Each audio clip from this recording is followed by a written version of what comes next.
Hello viewers, আসসালামু আলাইকুম। কেমন আছেন সবাই? আশা করি ভালো আছেন সবাই। আজকে আমি আপনাদেরকে যে বিষয়টি দেখাবো তা হচ্ছে গুগল ফটোস। গুগল ফটোস কীভাবে ইউজ করতে হয় সেই বিষয়টি নিয়ে বিস্তারিত আলোচনা করব আমি। তো এটি খুবই গুরুত্বপূর্ণ একটি সফটওয়্যার যেটি আমাদের মোবাইলে বিল্ট ইনভাবে দেওয়া থাকে এবং যাদের মোবাইলে এটি বিল্ট ইনভাবে দেওয়া নেই তাদেরকে এটি প্লে স্টোর থেকে ডাউনলোড করে নিতে হবে। ডাউনলোড করে নেওয়ার পর এটির সেটিং যে সিস্টেম, বিল্ট ইন অ্যাপসের সেটিং সিস্টেম সেম, একই সিস্টেম। তো আমি দুটোই আপনাদেরকে দেখাবো কীভাবে আপনারা প্লে স্টোর থেকে ডাউনলোড করে নিয়ে কাজটি করবেন, অথবা যদি আপনার ডিভাইস অটোমেটিক দেওয়া থাকে তাহলে আপনি কাজটি কীভাবে কমপ্লিট করবেন। তো এটি খুবই গুরুত্বপূর্ণ একটি সফটওয়্যার এই জন্যই, কারণ আমরা অনেক সময় আমাদের অনেক গুরুত্বপূর্ণ ফটোস এবং ভিডিওস আমাদের মেমোরি কার্ডে কিংবা মোবাইলের ইন্টারনাল স্টোরেজে রেখে দেই। এটা যে কোনো সময় যে কোনো কারণে যাক কীভাবে আপনি কাজটি করবেন। এই জন্য আপনাকে যেটি করতে হবে, প্রথমেই যাদের মোবাইলে এই গুগল ফটোস সফটওয়্যারটি নেই তারা প্রথমেই প্লে স্টোরে এন্টার করবেন। প্লে স্টোরে ঢোকার পরে আপনি প্লে স্টোরে সার্চ বারে লিখবেন গুগল ফটোস।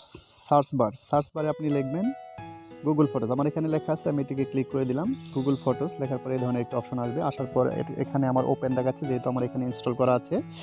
যাদের ইনস্টল করা নেই তাদের এখানে ইনস্টল করতে বলবে, এবং যাদের মোবাইল অটোমেটিক আগে থেকে দেওয়া আছে কিন্তু ইউজ না করার কারণে এটি পুরাতন হয়ে গেছে তাদের ক্ষেত্রে লেখা থাকবে আপডেট। তো এখান থেকে আপনারা আপডেট করে নেবেন। তো আমি এখানে, যেহেতু আমার অ্যাপসটি এখানে আছে, আমি এখান থেকে ওপেন করে নিচ্ছি।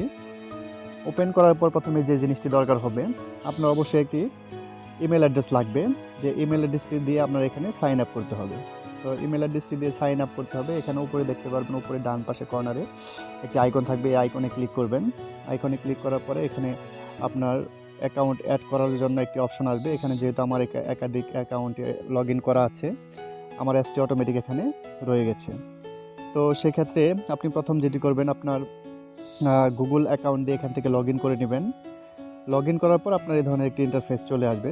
সেখান থেকে আপনার যে ফোল্ডারটি ব্যাকআপ দেওয়া দরকার আপনি সেই ফোল্ডারটি এখান থেকে ব্যাকআপ দেবেন। তার জন্য আপনাকে যা করতে হবে, নিচের দিকে লক্ষ্য করবেন ফটোস, সার্চ এবং লাইব্রেরির যে লেখাটি আছে, এখানে আপনি লাইব্রেরিতে ক্লিক করবেন। লাইব্রেরিতে ক্লিক করার পর আপনি নিচের দিকে দেখতে পাবেন আপনার মোবাইলে যে ফোল্ডারগুলো রয়েছে সেই ফোল্ডারগুলো শো করবে, ক্যামেরা, পিক্সেল, মেসেঞ্জার, এক্সপোর্ট ইত্যাদি। তো সাপোজ আপনি আপনার ক্যামেরাটি ব্যাকআপ দিবেন, সেক্ষেত্রে আপনি ক্যামেরা ফোল্ডারে ক্লিক করবেন। করার পর উপরে দেখতে পারবেন ব্যাকআপ অ্যান্ড সিঙ্ক একটি লেখা আছে। এখান থেকে আপনি জাস্ট সিঙ্ক অপশনটি অন করে দিবেন। এটা আমার অটোমেটিক অন করা আছে, যা হোক এটা অফ থাকলে পরে আপনি অন করে দিবেন। দেন আপনি অন্য কোনো ফোল্ডার যদি এরকম ব্যাকআপ দিতে চান, যেমন ডাউনলোড ফোল্ডার ব্যাকআপ দিতে চাবেন, এখানে ক্লিক করার পর ব্যাকআপ অ্যান্ড সিঙ্ক এই লেখাটি চলে আসবে, এখানে আপনি অন করে দিবেন। অন করে দেওয়ার পর আপনার এখানে ফটোসগুলো অটোমেটিক ব্যাকআপ হয়ে যাবে। ব্যাকআপ হয়ে যাওয়ার পর যখন আপনার মোবাইল ডাটা চালু থাকবে, তখন আপনি যে কোনো ধরনের ছবি যখন মোবাইল দিয়ে শ্যুট করবেন, মোবাইলে শ্যুট করার পর সেই ছবিটা অটোমেটিক আপনার গুগল ফটোসে ব্যাকআপ হবে। আপনি যদি কোনো হোয়াটসঅ্যাপ কিংবা ইমো থেকে যদি কোনো পিকচার ডাউনলোড করেন, সেগুলো আপনার এখানে অটোমেটিক ব্যাকআপ হয়ে যাবে। যে ফোল্ডারটা টোটালি আপনার মোবাইলে থাকা যতগুলো ফোল্ডার আছে সবগুলো ফোল্ডার এখানে শো করবে। আপনি যে ফোল্ডারটা ব্যাকআপ করে রাখবেন সেই ফোল্ডারটি আপনি সেই ফোল্ডারে যত ফটোস এবং ভিডিওস থাকবে সেগুলো অটোমেটিক গুগল ফটোসে ব্যাকআপ হয়ে থাকবে।